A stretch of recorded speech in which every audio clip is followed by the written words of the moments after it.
الله أكبر الله أكبر الله أكبر. waxaan ka mid nahay dhalinyarada aqoon-yahanka ah ee booliiska ku soo biiray waxaan kaloo ka mid ahay bahda waxbarashada. runtii waxaan macallin soo ahaa ama maamul iskuul iyo macallin soo wada ahaa muddo 7 sano ah.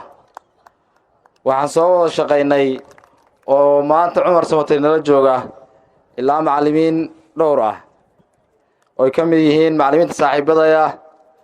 macallinkayga sharafta leh, aniga macallinkayga ahaa, idinka macallinkeedii ah, arday badan oo iskuulada iyo jaamacadaha ka aflaxay. runtii mirihiisa ay guranayaan inuu ka mid yahay macallin Barre. macallin buu ahaa waan wada shaqaynay. runtii waxa weeye aad baan ugu mahadcelinayaa macallin Barre. inta markaan ka imaado maanta waxaan idinku nimi booqasho iyo salaan iyo isbarasho. markii inta laga soo gudbo waxaan rabnaa ardayay barashada markii laga yimaado runtii dhalinyarada waxay u taagan yihiin aqoon-yahanka ah, ka shaqaynta amniga, ka hortagga dembiyada, ka dabatagga dembiyada iyo caawinta dadka masaakiinta ah, caawinta dadka waxa weeye naafada iyo dhabta macnaha waxa weeye bahalka ah.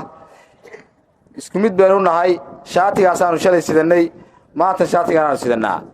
shaatiga booliiska iyo shaatiga waxbarashadu waa same. labadaba bulshada loo shaqaynayaa. haddaan gobol mudug nimi runtii waxaan aad ugu mahadcelinayaa ilaa maalinkaan soo gallay ilaa iyo maanta soo dhoweyn aan caadi ahayn ayaan ugu nimi. aad baan u mahadsantihiin. maanta waxaan isliin marka fariintiinnan iyo waxa aawadeen waxaad koow ka dhigtaan priority-ga koowaad aanu ka dhignay inaanu soo booqanno maadaama aan arday jaamacadeed nahay, arday iskuullada dhammaystay aanu nahay, inaanu ku bilowno meelaha waxbarashada, weliba iskuulka Cumar Samatir. runtii aad baan u mahadsantihiin soo dhoweynta iyo ka qayb qaadashadiina inaad waxa weeye hawlaha iyaga noo fududaadaan. waxaan rajaynaynaa maanta waxaa ka mid ah ciidanka dhalinyaro horey u ahaa ardayda Cumar Samatir. beri insha Allah waxaan rajaynaynaa inaad intiina qayb ka mid ah aan isku arki doono booliiska. aad baan u mahadsantihiin. waxaan ka mid ahay waaxda caafimaadka ciidanka booliiska. horeyna waxaan uga soo shaqeeyay wasaaradda caafimaadka, hooyada iyo dhallaanka. waxaan halkan hambalyo uga dirayaa ama boogaadin hablaha Soomaaliyeed, siiban hablaha Puntland. waxaan idin leeyahay waxa ku soo biirtay ciidanka booliiska dhalinyaro aad u yar, gabdho dhalinyaro ah idin fahmaya, aad dhibaatooyinkiina u soo bandhigan kartaan. siiba tacadiga waxaan ka hortagi doonaa dacadi inuu ka dhaco Puntland. waxaan ka hortagi doonaa gabar dambe inaan xaqeeda la duudsiin ama la garmarin. waxaan ka hortagi doonaa gabar dambe ee reer Puntland inaysan ciishoon. waxaan kaloo ka hortagi doonaa in lagu abiyuusan la dhihin waxbaa soo baratay maxaa qaban kartaa. waxaan rabnaa inaan u tartanno madaxweynaha mustaqbalka ee Britoole, ra'iisul wasaaraha Britoole. gabdhaha isma saareen, gabdhaha Puntland gabdhaha kale way ka geysan yihiin, wayna ka karti badan yihiin. caalamkana waa aragteen gabdhaha role modelka u ah waa gabdhaha reer Puntland. aad baan ugu faraxsanahay inaan ku soo biray ciidanka, si baan u shaqeeyaa hablahayga, garabkooda aan istaago. maxay hayteenay waana ku faraxsanahay inaan ku soo biray ciidanka booliiska. waxaan rabaa ardayda Cumar Samatir dhigatay siiba hablaha inay ka soo mid noqon doonaan, position-kaygana ay bedeli doonaan. bogaadintaas baan idin dirayaa. gabdhaha waxaan rabaa inay geesiyaal noqdaan, inaysan cabsan, inaysan dhihin gabar baa tahay haddaad saldhig tagto waa lagu abiyuusayaa. maya, annagaa idin joogna. waana mahadsantihiin. runtii saaka aniga waxay tahay maalin gooniya saraakiishan kale waa iga duwan tahay aniga saaka waayo waxaan joogaa iskuulkaygii muddo dheer aan wax ku soo baranayay anoo arday ah uniform xiran aan u soo dhoondhooli jiray u soo kallihi jiray aan halkaan in badan fadhin jiray waxaa la yidhi geellaba jir soo wada mir muddo badan baan halkaas soo fadhiya anugu runtii sidoo kale iskuulka waxaan ka soo noqday guddoomiye waxyaalihii iskuulkan ka soo qabnay waxaa ka mid ah dhirtaa beeran dadkii wax ka beeray baan ka mid ahaa anugu intaasu waa runtii waa xusitaan mudan in la xuso adinkana waxaan rajaynayaa inaad intaa in ka sii badan aad qurxin doontaan iskuulka waxaan ku boorinayaa ardayay inaad si fiican horta wax u barataan oo dadaalkiinna aad ka dhabaysaan aad u soo kallahaysaan intaa kadib waxaa la rabaa saaka waxaynu soo booqday booliskii baanu soo booqday saaka daayarta ahaa waxaa la dhahaa waa daayartii lagu diirsaday inaad la shaqaysaan baa la rabaa waxaa la rabaa inaad ka shaqaysaan amniga boolisku wuxuu ka yimid shacabka wuxuu u shaqeeyaa shacabka wuxuu xogta ka helaa shacabka marka waxaa la rabaa adinka maadaama aad tihiin dadkii aqoonta lahaa waxaa la yidhi aqoon-yahanku ayakaa isfahmaa saraakiishan waa saraakiil aqoon-yahana adinkuna aqoon-yahankii wax baranayay baad tihiin inaad xogta u soo gudbisaan baa la rabaa inaad la shaqaysaan baa la rabaa inaad u timaadaan baa la rabaa xogta waxaa ku soo gudbin kardhaa sidii saraakiishii horesaba sheegtay lambarka gaaban oo 99ka tribalnka inaad ku soo gudbisaan baa la rabaa sidoo kale lambarada warqadaha la idin qaybiyo ku qoran inaad xogta ku soo gudbisaan baa la rabaa waa laynka qabanayaa call center ku yaalla qaybtii yaalla saraakiisha wadata howlgelinta wadata gaariga heeganka wata kulli any time soo wacid baa laynka qabanayaa gobollada waqooyi markii la joogo waxaa la yidhaahdaa magaalada burco waxaa la yidhahdaa waa magaaladii ragga soo maaha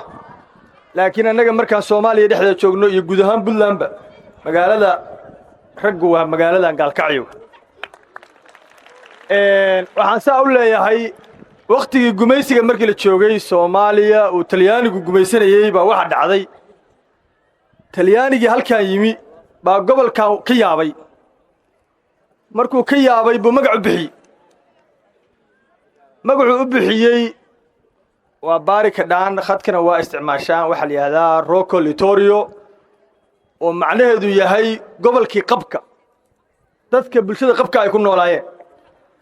gobolka noocaas ah oo taariikhda noocaasoo fog leh soomaaliya markii dib loogu laabtana taariikh weyn ku leh oo gobolkii xataa calanka soomaaliya lagu sameeye baan waxaan rabnaa saaxiibayaal baynu maanta wada joognaa 2026 ciidanka halkan yimi wuxuu ka soo shaqeeyey gobolka karkaar wuxuu ka soo shaqeeyey gobolka nugaal haddana wuxuu joogaa gobolka mudug ujeedka ugu weyn oo puntland ay ka leedahayna waxa weeye casriyeynta booliiska dowladda puntland iyo kor u qaadidda amniga guud ee puntland iyo guud ahaan dalkaba halkaa in laga hagaal rabaa saake laba qodob baan kula dardaarmayaa labada qodob baan kula dardaarmaya waxa weeye sidii lagu yaqaanay reer mudugga waxaa la rabaa dhallinyarooy ardayay inaad ka soo dhalaashaan oo aad noqotaan meel soomaaliya laga hago halkaa inay noqoto meel puntland laga hago inay halkaa noqoto waxaan ku gabagabeynayaa calankii halkan lagu sameeyey oo lagu asaasay oo maanta soomaali meel ay joogtay ay wada harsanayso heestiisii inaan qaado idinkuna ay ga daba qaadaan calankaas waxaa gaar u leh oo lagu sameeyey oo lagu handisay waa gobolkaas oo sidaas maaha mar walbo ay isu nimaanana calankaa waa xusaynaa heestii calankaan qaadaynaa waa iga daba qaadaysaan qoloba calankeed duwacayno inana kenuwa cirko kaley aan caadna lahayn ee caashaqayey xidigyahay cadiwa noociida mise cimriga ha jire adceedda sideed uu caanoqoey waxaa la yidhi hooyo wax baratay waa bulsho wax baratay gabdho waxa weeye waxa la yidhi walba guul gaaraa gabar baa ka dambaysa rag inaad dhiirigelisaan inaad waxa weeye garab socotaan inada dhihina isdhiibina waxa weeye idinkana insha allah ilaahay waa cadaaladda haya laakiin cidna sharaftiina iyo cirdigiina iyo masabkiina kuma ciyaari doonto intaanu joogno gobolka mudug waxa weeye intaa garabkayga socotaanna cid kasta oo damacda inay ku ciyaadho sharafta dadweynaha bulshada aan mas-uuliyadda ka nahay gacan adag baa lagu qaban doonaa gacanna waa naxariis gacanna waxa weye cidda sharciga ku ciyaaraysaa lagu qaban doonaa hadduu ilaahay qafuur raxiim yahay weye ilaahay waa shadiidul ciqaab marka haddii waxa weeye gacanna naxariis baa ku wada doonaa gacanna waxa weeye sharciga ku wada doonaa aad baa mahadsan tihiin wakhtigiina quruxda badan aad baa idinkaga mahad celina guulaysta waxaan anugu ka mid ahaan jiray ardada ka baxday Cumar Samatar waliba waxaan dhigan jiray foonkay waxaan ahaa galaaska foonay foon 2gana waxaan ahaa 2C oo galaaska halka ka soo jeeda baan dhigan jiray foon 3gana waxaa 3I 4kina waxaa 4I oo waliba aan rajayn lahaa kombgalaaska 4I inuu halkan soo istaago si aan sawir la galo waxaan ahaan jiray kombgalaaska 4I afarta galaas oo aan soo maray mid kasta waxaan ka ahaa kombgalaas maanta halkan waxaan ku soo booqday inaan maaragtay aan muujiyo in ardayda arday kasta oo wax soo bartay uu bari ka maalin amniga uu soo karo uu maaragtay u dhiirigalo u noqon karo runtii waxay tahay farxad weyn dardaaranka idin diray horta koow waxay tahay inaynu la shaqayno ciidankeena quruxda badan sharafta leh ee saaka ina soo booqday maxay kala shaqaynaynaa ciidanka marka la leeyahay lala shaqeeyo war ciidanku inoogama baahna maanta inaynu lacag siino inoogama baahna inaynu isbitaal geyno inoogama baahna inaynu iyaga ammaankooda sugno inoogama baahna waa ninka intuu dharka direeska xirtay bannaanka iyo roobka iyo cadceedda u istaagay dadka halkan ku jira ammaankooda suu sugi lahaa runtii shaqo adag baad haysaan baa idin leeyahay waxaa idinka codsanayaa ciidanka in lala shaqeeyo oo booliska lala shaqeeyo waa boolis cusub dardaaranka booliskaan marka dambe u soo jeensanaya taliyihii halkan ka dhaqaaqay waxaan u maray in la dhaho cabdulqaadir wuxuu yidhi 2 gacmood baan bulshada u adeegsanaynaa 2 gacmood waa gacan lagu qabanayo gacan bira oo lagu qabanayo wixii sharciga diidan gacanna waxaa lagu qabanayaa naxariis weeyaan waxaa lagu qabanayaa dadka sharciga ajiibay war waxaan leeyahay annagu dadka sharciga ajiibay baan nahay gacanta naxariista lahana lagu qabto oo yaana lagu qabanta birta asaana sharciga aga talaabsan annaguna